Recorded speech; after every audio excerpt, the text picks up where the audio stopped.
May 1945. Berlin is a screaming, burning hell. The Soviet army is crushing the last remnants of the Third Reich street by street, room by room. Amidst this chaos, in a concrete tomb deep beneath the chancellery ruins, the final act of the Nazi regime is a grotesque ballet of suicides and desperate escapes. In this underground labyrinth, one man moves with an unnerving calm. He is not a soldier. He wears the crisp uniform of a general, but his weapon is not a pistol. It is knowledge. Heinrich Müller, chief of the Gestapo, is the living memory of the Nazi terror state. In his mind, and in the locked briefcase chained to his wrist, reside the most devastating secrets of the 20th century. The true identities of secret agents embedded across the globe, the locations of hidden treasure and stolen art, the damning personal files on powerful figures in Washington, London, and Moscow, who thought their dealings with the Nazis were buried. He knows every hidden sin, every covert alliance, every skeleton in the closet of a collapsing empire. For weeks, Allied intelligence agencies have had one top priority target, even above capturing high-profile Nazis: find Heinrich Müller. Not to put him on trial, but to seize his mind. The man they call Gestapo Müller is not an ideologue. He is a consummate, ruthless pragmatist. A former police bureaucrat who rose to command a vast machine of surveillance and death through sheer efficiency and a genius for organization. He terrorized millions without ever raising his voice. He orchestrated the Holocaust from behind a pristine desk, his signature a mere administrative formality on orders of extermination. He is the spider at the center of the web, and now the web is on fire. In the bunker, as others drink poison or put bullets in their heads, Müller is methodical. He speaks briefly with the new chancellor, Joseph Goebbels. He gathers final reports. Witnesses later recall his face, not frantic, not despairing, but focused, calculating.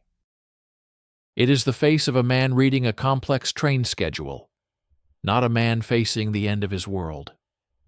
On the night of May 1st, 1945, he makes his move. He ascends from the suffocating stench of the bunker into the apocalyptic landscape above. The sky is orange with fire. The air shakes with explosions. He is seen by a wounded SS officer moving with purpose through the rubble, his general's coat gray with ash. He passes a burned-out tank, turns a corner near the shattered shell of the Reich Air Ministry, and is gone. He does not simply die. He evaporates. The next morning, the hunt begins. Soviet, American, and British agents scour Berlin. They find the bodies of Goebbels, of Himmler. They will eventually find Martin Bormann. But of Heinrich Müller there is nothing. No identifiable corpse. No credible witness to his death. His family vanishes from their home without a trace. It is as if the earth itself opened and swallowed him whole. But the void he leaves behind is more terrifying than any corpse. Because this man did not just carry secrets. He was a living secret. A master of disguise, of false paperwork, of covert networks. He spent his entire career making people disappear. Now he has performed his final, most perfect operation. On himself. In Washington, London, and Moscow, a chilling realization dawns. The most dangerous man in Europe is not dead. He is in the wind. And the briefcase of secrets, the ultimate blackmail tool, is with him. Did he perish anonymously in the rubble? Or did he walk out of Berlin with a new identity, protected by powerful forces who needed what he knew? The hunt for the body becomes a race for the truth. A race that will span decades, crisscross the globe, and plunge into the darkest shadows of the Cold War. Because if Heinrich Müller is alive, then the terrifying machinery of the Gestapo did not die in Berlin. It simply went underground. And the master of the machine is now a ghost, holding the world's secrets in his hands, waiting to be found by the highest bidder. The hunt for the most wanted ghost begins where the war ended, in the smoking, corpse-strewn ruins of Berlin. It is a monumental task, a macabre puzzle with thousands of missing pieces. The first and most logical theory is simple. Heinrich Müller, like so many other fanatics, died in the final battle. A bullet, a shell, a desperate last stand. The man was, after all, a general in the heart of the enemy capital. This is the official story everyone hopes to be true. It is clean, it is final, it closes the book. But from the very first day, this theory begins to crack. American counterintelligence teams, the forerunners of the CIA, are the first to dig. They are not just soldiers, they are hunters of minds. Their orders are explicit. Find the intelligence architects of the Reich. And at the top of their list is Müller. They move into the shattered government district with a forensic precision that mirrors the Gestapo's own methods. They interview prisoners, scour bunkers, and excavate bodies. They quickly hit a wall of eerie silence. Where there should be witnesses, there are only gaps. A bunker telegraphist claims to have seen Müller leave the Führer bunker, heading not towards the front lines, but towards the diplomatic sector. A bizarre route for a fighting general. This testimony vanishes, the telegraphist himself becoming unreachable. Other potential witnesses are found dead under confused circumstances, or their memories become strangely foggy. Then, the bodies. The Allies are burying and identifying thousands of corpses. They have a detailed physical description of Müller. Short, dark hair, a distinctive tight mustache, a specific dental pattern. They find generals, admirals, party officials, but no Müller. In the garden of the Reich Chancellery, they unearth the charred remains of Joseph Goebbels and his family, identified through dental records. They find skeletons in uniforms of every rank. Yet the one skeleton they need most is absent. A major break seems to come in the autumn of 1945. In a mass grave near the former Luftwaffe headquarters, close to where Müller was last seen, workers uncover a body in the uniform of a German general. The height is right. The initial report sends a jolt through intelligence circles. Could this be it? The end of the hunt? The body is carefully exhumed and subjected to rigorous examination. The excitement is short-lived. The dental records do not match. The uniform, upon closer inspection, is not quite correct. It is another man, another tragedy, in a city full of them. The dead end is absolute. But the most perplexing clue is not in Berlin's rubble. It is in the serene alpine town of Gmund. This is where Müller's wife and children lived during the war. As soon as peace comes, American agents race to the house. They expect to find a grieving family, or at least a trace of a final communication from the husband and father. They find nothing. The house is empty, cleaned out with a thoroughness that speaks of planning, not panic. Personal photographs, letters, documents, all gone. Neighbors report the family left suddenly in late April, just before the collapse. They did not seem distressed. They simply departed. No one knows where. This single fact hangs in the air, a toxic cloud over the death in Berlin theory. A dedicated Nazi, a man known for his cold, familial loyalty within the regime's twisted code, would he have sent his family to safety while he himself chose a symbolic, meaningless death in the chaos? It does not fit the profile of the meticulous, controlling bureaucrat.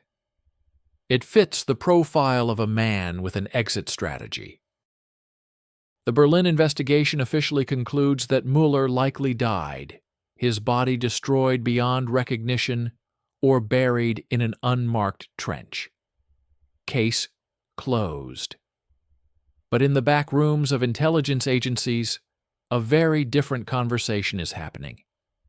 The evidence does not add up. The absence is too perfect. The lack of a body is troubling, but the orchestrated disappearance of his entire family is a screaming red alarm. It points not to chaos, but to order. Not to a sudden demise, but to a prearranged vanishing act. Berlin, therefore, becomes not an answer, but a black hole. It consumes the easy explanation and gives nothing back but deeper, more disturbing questions. If he did not die in the flames, then where did he go?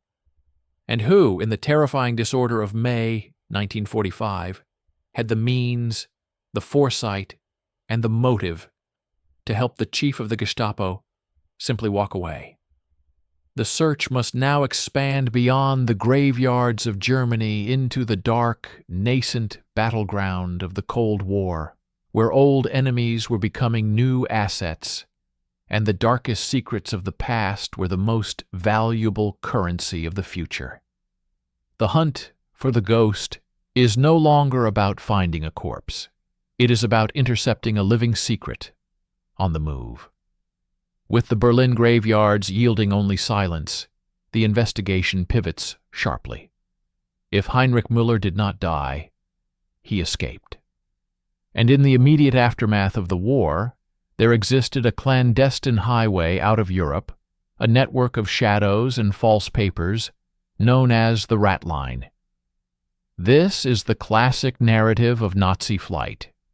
High-ranking war criminals slipping through Allied fingers, finding sanctuary in distant corners of the world, most famously in South America.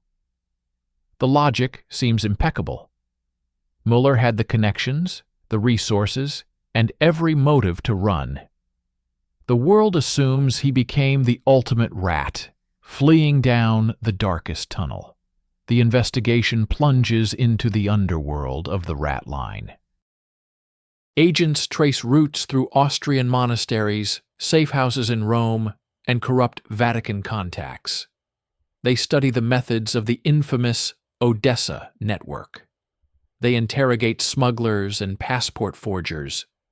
They find evidence of escapes for countless others. Auschwitz doctors, SS death squad leaders, brutal camp guards. The trails for men like Adolf Eichmann and Josef Mengele, though cold, have a shape, a whisper, a corrupted paper trail. Their new identities are crude masks, waiting to be torn off by a persistent hunter. But for Heinrich Müller there is nothing. No alias surfaces that fits his profile. No credible sighting in Genoa or Buenos Aires. No greedy smuggler comes forward with a tale of ferrying the Gestapo chief. It is a deafening void in a network known for its leaks and betrayals. This absence is itself a clue of monumental importance. It suggests one of two terrifying possibilities. First possibility: his escape was of such a higher order, so perfectly orchestrated by the most secretive tier of Nazi survivors, that it left no trace at all, making the well-documented ratlines look like amateur tourist routes. The second, more unsettling possibility: he never needed the ratline at all, because the ratline was for men on the run from the victorious powers. What if Müller was not running from, but to? What if his escape was not a desperate flight from justice, but a planned, professional extraction? This line of inquiry leads to a shocking and morally murky landscape: the early recruitment of Nazi intelligence assets by the Allies themselves. It is an open secret that American Operation Paperclip is scooping up German rocket scientists. But a darker, more covert parallel operation is unfolding in the shadows. The nascent Central Intelligence Agency and its military predecessors are engaged in a frantic, no-holds-barred competition with the Soviet NKVD to capture the Reich's intelligence prizes. They are not interested in scientists. They are interested in spy masters, in codebreakers, in men who know the Soviet Union's secrets. Heinrich Müller was not just a policeman. He was the head of all Nazi political intelligence and counter-espionage. For years, his Gestapo had been waging a secret war against Soviet networks in Europe. He knew the identities of captured Russian agents, their methods, their codes. He possessed a definitive map of Stalin's intelligence apparatus. In the eyes of a desperate American agent in 1945, facing what he perceives as the next great enemy, Müller is not a monster to be hanged. He is a treasure trove of counter-communist intelligence, an unparalleled expert on the Soviet state security system. The question transforms from "how did he escape?" to "who would have wanted him most?" The evidence begins to point not south, to the jungles of Argentina, but west, across the Atlantic. There are fragments, whispers buried in declassified files decades later, reports of high-level Nazi interrogations where the subject seems to know too much about ongoing CIA operations. The strange, inexplicable protection given to certain former Gestapo officers who worked directly under Müller on Eastern Front intelligence. A persistent rumor among German prisoners of war about a mysterious VIP compound where specially useful Nazis were debriefed, not prosecuted. The theory crystallizes. Heinrich Müller, the ultimate pragmatist, saw the end coming. He cut a deal. He offered the one thing he had left, his monumental knowledge of the Soviet Union, in exchange for a new life, for the safety of his family, for immunity. His disappearance was not a flight. It was a transaction, a silent, secret handshake between the master of Nazi terror and the architects of the new American national security state. He didn't vanish into the chaos of Berlin.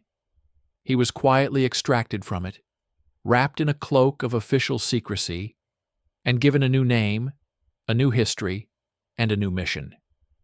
To teach his new masters everything he knew about the enemy they now shared. This version of events explains everything the Berlin theory could not. The flawless disappearance, the lack of a ratline trail, the vanished family. It paints a picture so cynical, so brutally pragmatic, that it threatens to rewrite the clean narrative of Allied victory. It suggests that in the very first days of the Cold War, the lines between good and evil, hunter and prey, were not just blurred, they were deliberately erased. The ghost of the Gestapo may not be hiding in a jungle hut. He might be sitting in a comfortable office in Washington, drinking American coffee, and drafting memos on the Soviet threat. His past erased by the very people who had sworn to bring him to justice. The hunt is no longer a geographic search. It is an archaeological dig into the poisoned foundations of the post-war world. The American deal theory is compelling, a perfect fit for the cynicism of the early Cold War. But a perfect theory is often a dangerous one. It can blind investigators to evidence that points in a more shocking, more labyrinthine direction. The pursuit of the Müller mystery now descends into a hall of mirrors within the very heart of American power, where the ghost appears not as a hidden asset, but as an active, malevolent presence haunting the archives. The break comes not from a triumphant disclosure, but from a slow, chilling leak of truth. Decades after the war, researchers and journalists, armed with freedom of information requests, begin sifting through the mountains of declassified CIA and Army intelligence files. They are looking for paperclip, for ratlines, for anything. What they find, buried in plain sight, is a psychological profile of such stunning insight that it stops them cold. It is a detailed analysis of Heinrich Müller, written in late 1945 or early 1946. The document does not speak of him in the past tense as a target or a corpse. It dissects him as a living, breathing operative. It discusses his psychology, his potential for deception, his value as an intelligence source. The authorship is unclear, but the implication is seismic. Someone high within the American intelligence apparatus was not just looking for Müller. They were professionally evaluating how to use him. Then another document surfaces. A memo from a CIA field office in Europe, dated 1947. It references information obtained from a source described only by a cryptonym. The information is staggeringly accurate about Soviet military dispositions in East Germany. Information that aligns perfectly with what only a handful of men in the Gestapo's foreign intelligence section would have known. The style of the report, analysts note with growing unease, bears a chilling resemblance to the meticulous, dry bureaucratic prose of Gestapo memoranda. It is a ghostly fingerprint on a classified page. The most explosive find is still to come. In the 1990s, deep within the vaults of the National Archives, a historian stumbles upon a file that should not exist. It is a partially declassified CIA dossier, titled simply, Müller, Heinrich. The contents are heavily redacted, great swaths of text blacked out. But the visible fragments are enough to trigger a historical earthquake. The file contains not wanted posters or interrogation plans, but what appear to be translations of his post-war writings. Annotations in the margin discuss the source's reliability. One memo, from 1952, coldly discusses the administrative challenges of maintaining the source's security. The implication is no longer a theory. It is a scream from the past. The CIA, or a powerful faction within it, did not just debrief Heinrich Müller. They employed him. He was not a passive informant traded for his life. He was an active analyst, a consultant on Soviet affairs. His mind, the very mind that had orchestrated the Great Terror in Europe, was being picked for strategies to wage a new, global, cold terror. He was not in a safe house. He was, in some form, on the payroll. This revelation recontextualizes everything. His disappearance was not an escape from justice, but a seamless transition from one intelligence bureaucracy to another. His new protectors were not rogue agents, but the architects of America's national security state, men who believed that defeating Stalin justified any alliance, any moral compromise. Müller, the ultimate chameleon, had shed his Nazi uniform and put on the invisible cloak of a Cold War asset. His silence was guaranteed not by his own cunning alone, but by the immense classifying power of the Central Intelligence Agency. His files were not lost. They were locked in a vault marked Sources and Methods, a place where history goes to die. But this answer, as devastating as it is, raises a new and even more disturbing question. If the Americans had him, why is there no definitive proof? No photo, no visa record, no death certificate under a new name? The redacted files hint at possession, but they do not provide closure. They suggest another, final layer to the conspiracy. Perhaps Müller's value was so great, and his persona so toxic, that even within the CIA his existence was a secret of the highest order, known only to a handful. Or perhaps, true to his nature, he proved too difficult to control. The master of secrets may have become a liability, a loose end that even his powerful new patrons eventually needed to cut. The trail leads to a closed door deep within Langley. Behind it lies the ultimate cold case, the final disposition of asset Mueller. Was he given a quiet retirement in some sun-drenched American suburb, living out his days as a forgotten grandfather? Or did the man who knew too much about the Nazis, about his American handlers, about the dirty foundations of the Cold War, meet a final quiet end in a safe house, his disappearance now orchestrated by his last employers? The ghost, it seems, was not just hiding from Nazi hunters. He was being hidden by the most powerful intelligence service on Earth.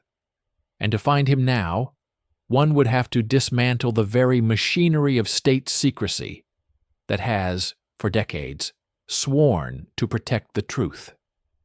The American hypothesis is a fortress of cynicism, built on declassified files and the grim pragmatism of the Cold War. It feels complete, a perfect fit for the moral grayscale of the era. But the hunt for a ghost is never linear. Just when the narrative seems locked, a new door swings open from the most unexpected direction, the east. And it leads not to a safe house, but to a funhouse mirror, where every truth has a terrifying twin.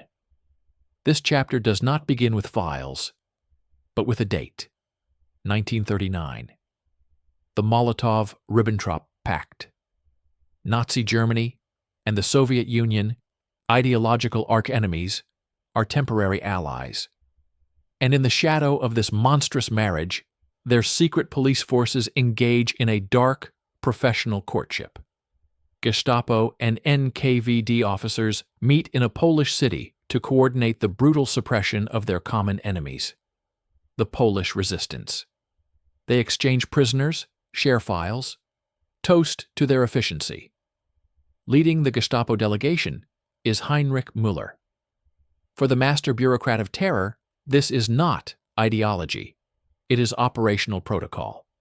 He studies his Soviet counterparts with the same detached curiosity. He would study a new filing system. He learns their methods, their structures, their mindset. The relationship is transactional, hostile, yet underpinned by a perverse mutual respect between two machines of control. The key question, buried for decades, now surges to the surface. What if it was more than protocol? What if, for a pragmatist like Müller, this was not an end, but a beginning? The CIA theory assumes he switched sides at the moment of defeat, but the ultimate survivor plans not for one escape route, but for many. What if Heinrich Müller, years before the fall of Berlin, had already secured a backdoor, not to the west, but to the east? The evidence is circumstantial, yet haunting. Müller's Gestapo was notoriously, bafflingly ineffective in uncovering high-level Soviet spy networks within Germany, until very late in the war. Key agents operated for years under his nose. Was this incompetence, or was it calculated? The head of the Gestapo would be the ultimate mole, a source of unimaginable value for the Kremlin, able to protect their assets and feed disinformation to his own side. Then there is the nature of his disappearance. The American extraction theory is clean, but it relies on chaotic last-minute deals. The Soviet hypothesis offers something more elegant and more chilling, a long-prepared exfiltration. The NKVD had networks in Berlin far more deeply embedded and brutal than any fledgling American operation. They were masters of smuggling people across lines, of creating new identities from whole cloth within their closed empire. If Müller was their asset, his vanishing act on May 1st takes on a new precision. He didn't walk into the chaos. He walked into a prearranged rendezvous. His family's simultaneous, calm disappearance from Gmund fits not an American rescue, but a Soviet one, a coordinated lift by a professional service used to moving human cargo silently across borders. The most explosive piece of this puzzle emerges from the KGB archives after the fall of the Soviet Union. Among the chaos of released documents, researchers find cryptic references to a high-level German source codenamed, variously, the Director or the Archivarius. The reports from this source in 1943 and 1944 contain insights into Hitler's inner circle and Wehrmacht intentions that are staggeringly accurate. The KGB memos treat this source with extreme reverence, their tone one of absolute confidence in his access. The profile fits no one better than the head of the Gestapo. This theory inverts the entire moral and strategic landscape of the Cold War. It suggests that while the Americans thought they were recruiting a prized Nazi asset in 1945, they might have been playing directly into the hands of the Soviets. Imagine the scenario. Müller, a longtime Soviet sleeper agent, allows himself to be captured or recruited by the Americans. He then spends the next decade under CYA protection, feeding a stream of expertly crafted intelligence to his handlers, a mix of truth, half-truth, and devastating disinformation, all designed to shape American perception of the Soviet threat, to waste resources, to sow paranoia. He becomes the ultimate poison pill, a ghost within the machine of American intelligence, corrupting it from within. This version of Heinrich Müller is the most terrifying yet. Not a fugitive, not a hired gun, but a deep-cover strategic weapon of inconceivable patience and duplicity. His survival is not an accident of history. It is the intended outcome of the most audacious espionage gambit of the century. He didn't just escape justice. He transcended the very concept of sides, manipulating the two superpowers from the shadows, his loyalties a void at the center of the Cold War. The investigation now faces its greatest paradox. The American and Soviet theories cannot both be fully true, yet evidence points toward both. They create a feedback loop of deception, where every fact has two meanings. Was he a CIA asset? Or a KGB mole inside the CIA? Or, in a final mind-bending twist, was he playing this double game on his own behalf, a free agent playing the two giants against each other to ensure his own unparalleled security?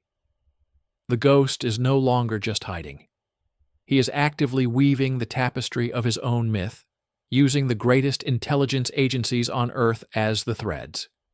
To find him, you must first decide which lie you are willing to believe. By the 1960s, the Müller case is a sprawling, poisonous labyrinth of theories. It is a playground for spies, a headache for historians, and a ghost story for the Cold War. The CIA, the KGB, the ratlines. Each path leads to a hall of mirrors, not to a man. The investigation has become a debate about ideas, not evidence. To break the deadlock, one must return to the only physical certainty: the body. If Heinrich Müller died in Berlin in 1945, there must be bones. And bones in the modern age can be made to speak.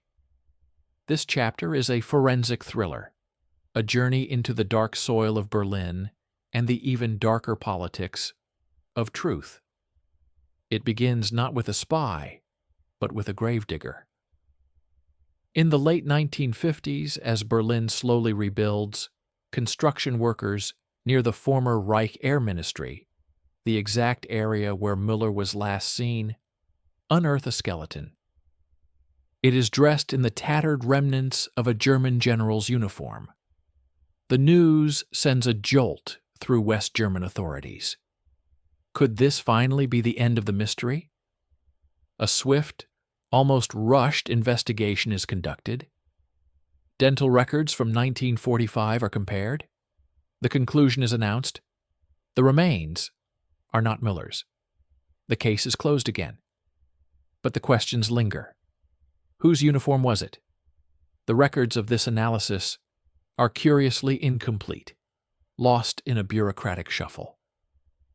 The speed of the dismissal feels less like science and more like an exorcism, a desperate attempt to rebury an inconvenient truth. The ghost will not stay buried.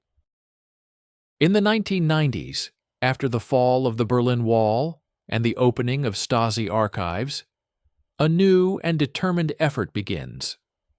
A team of German prosecutors and forensic scientists, armed with modern DNA technology and a mandate to solve these final Nazi mysteries, launch Operation Müller. They are no longer chasing spies. They are hunting for a specific set of decaying molecules. Their work is meticulous, obsessive.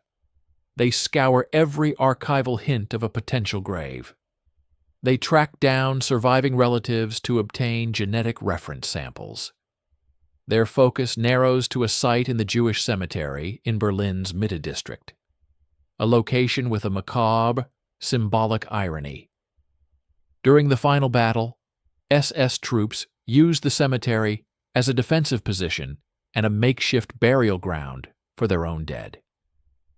Post-war rumors had long swirled that a high-ranking Gestapo officer was buried there under a false name. In 2013, with global media watching, the scientists excavate. The tension is palpable.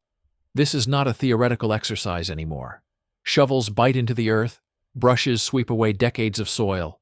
They find a skeleton. The world holds its breath. The remains are of a male of appropriate age. The location fits. This is it. The headline is being written, "The Ghost of Gestapo Found." The bones are carefully lifted and sent to the lab for mitochondrial DNA analysis, the most definitive test possible. Months of agonizing waiting follow. The result, when it comes, is not an answer, but a deeper, more profound mystery. There is no match. The DNA does not link the skeleton to Heinrich Müller's living relatives. Another dead end. But this failure is seismic. It proves with scientific certainty that the body in the Jewish cemetery is not him. It also destroys the last best hope for a simple answer. Science has not confirmed his death. It has confirmed his disappearance. The earth itself has refused to give him up. This forensic failure forces a horrifying new realization. The decades of false leads, the misplaced bodies, the redacted files, the contradictory witness statements, they are not just the random noise of a chaotic war. They begin to look like a deliberate, posthumous smokescreen. Someone, or some powerful group, has been tending the mystery of Müller's fate for half a century. They have sown false graves, muddled records, and encouraged competing theories to keep the truth obscured. Every time investigators get close to a physical remnant, the trail evaporates or leads to a different corpse. The question is no longer where is the body, but who is still cleaning up after him? The forces that hid Heinrich Müller in 1945, whether American, Soviet, or a sinister consortium of former Nazis, are apparently still at work. They are the silent curators of his legend, ensuring that the master of secrets remains exactly that, a secret. The forensic dig has unearthed no bones, but it has uncovered the chilling fact that the cover-up is alive. The search for the man has become a confrontation with a living conspiracy, one that has outlasted empires and continues to protect its prize. The ghost is not in the grave. He is in the system. The failed excavation in the Jewish cemetery does more than rule out a grave. It detonates the very premise of the hunt. We have been searching for a man. But what if Heinrich Müller's greatest achievement was not his survival, but his transformation?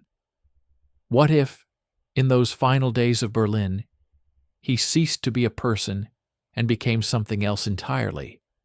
A weapon of uncertainty, a permanent question mark, a flaw deliberately engineered into the historical record. This chapter steps back from the chase to analyze the crime scene and realizes the crime is not a disappearance. The crime is the silence that followed. Consider the aftermath. The Nuremberg trials. The world demands justice, a catharsis. The gallows at Nuremberg need high-ranking necks. Göring, Ribbentrop, Keitel, they are captured, tried, and hanged. Their fates are public, documented, photographed. They become symbols of judgment. But the chief of the Gestapo, the man who should have been the ultimate prize for prosecutors, is absent. His empty chair in the dock is a deafening void. That void is not an accident. It is a strategic victory. It deprives history of a verdict, of a confession, of a final accounting. It leaves the terrifying machinery of the Gestapo without its final human blueprint. Who benefited from this silence? The list is long and damning. Start with the Americans. A public trial of Müller would have forced into the open the early, sordid courtship between Western intelligence and Nazi war criminals. It would have exposed the deals, the winking at the past, the moral compromises made in the name of fighting communism. Keeping him off the stand kept those secrets buried. Then, the Soviets. If Müller was, or ever had been, their asset, his testimony would have been a geopolitical catastrophe of the highest order. It would have proven Stalin's collusion with the Gestapo before the war and potentially revealed a deep penetration of the Nazi state. His silence was a Kremlin imperative. But also the Germans themselves. The new Federal Republic of Germany is built on a fragile myth of starting from zero, of being a nation of good people led astray by a few madmen. A figure like Müller, a career policeman, not a raving ideologue, a bureaucrat who represented the cold, efficient, normal face of evil, was the most dangerous kind of witness. He embodied the banality of the horror. His trial would have forced every civil servant, every clerk, every ordinary German to look into a mirror and ask a terrifying question. His absence allowed a nation to compartmentalize its guilt. Heinrich Müller, the ultimate pragmatist, understood this landscape of shame and secrecy better than anyone. His value in May 1945 was not just in what he knew, but in what everyone else needed to hide. He became a blackmailer without uttering a word. His mere existence, somewhere in the shadows, guaranteed the complicity of his potential captors. To expose him was to expose themselves. Thus, the frantic search for his body, the competing theories, the redacted files, they are not a puzzle to be solved.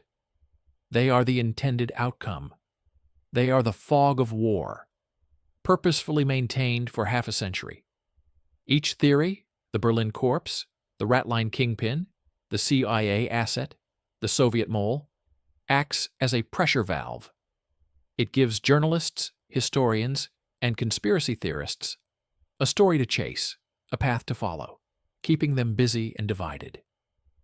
As long as the debate rages about which powerful entity saved him, no one can force any single entity to confess. The truth is diffused, diluted, made into a matter of opinion. Mueller, the master archivist, curated his own legacy as the ultimate cold case. He designed his disappearance to be perpetually intriguing, endlessly investigable, but ultimately inconclusive. He turned himself into a ghost, and in doing so he haunted not a house, but the very conscience of the post-war world. His empty grave is his final monument, a hole in history that each generation feels compelled to fill with its own fears and fantasies. The hunt for him has always been a diversion. The real mystery is why we are so desperate to find a corpse, when the living legacy of his silence, the unprosecuted crimes, the unexamined collaborations, the moral bargains of the Cold War, is staring us directly in the face. The architect built his greatest trap not for his enemies, but for history itself. We do not find Heinrich Müller. We find only his echo, a reverberating, maddening echo that has bounced between the secret archives of Washington, the former KGB vaults in Moscow, and the buried rubble of Berlin for 8 decades. This final chapter is not a resolution, but a reckoning. It forces us to stare into the void his disappearance created and understand what truly lurks there. The search for the man has been a grand and grueling distraction. In chasing the ghost, we have catalogued the haunted house he built, the post-war world. Every lead, every theory, every dead end reveals not his fate, but ours. The CIA's redactions show our own willingness to bargain with devils in the name of security. The Soviet rumors expose the paranoid, mirrored labyrinths of the Cold War. The German graves, empty or misidentified, testify to a national trauma too deep for simple exhumation. Heinrich Müller did not just vanish. He became a dark crystal, refracting the worst fears and compromises of the 20th century. His genius was not in escape, but in perception. He saw the future before anyone else. In the collapsing bunker, he understood that the war of armies was over, and the war of secrets was about to begin. In that new war, information was the only real currency, and moral clarity was the first casualty. He possessed the ultimate capital, total knowledge of the past, which was also a weapon to shape the future. And so he made himself a living secret, a walking, breathing contingency plan. He was not a person to be found, but an option to be exercised by whoever was clever enough and ruthless enough to control the narrative. Is he dead? Almost certainly. A man born in 1900 could not have survived to the present day. But that is the least important question. The critical, unresolved question is, when did he die? And who benefited from his knowledge in the years, perhaps decades, between Berlin and that final hidden end? Did he spend 5 years briefing the Americans in a quiet Virginia cottage? Did he serve 20 as a ghostly consultant in a Moscow institute, shaping Soviet anti-Western strategy? Or did he live a quiet, anonymous life in some distant country, watching with cold amusement as the world hunted for him? His silence purchased long ago with the last of the Nazi gold?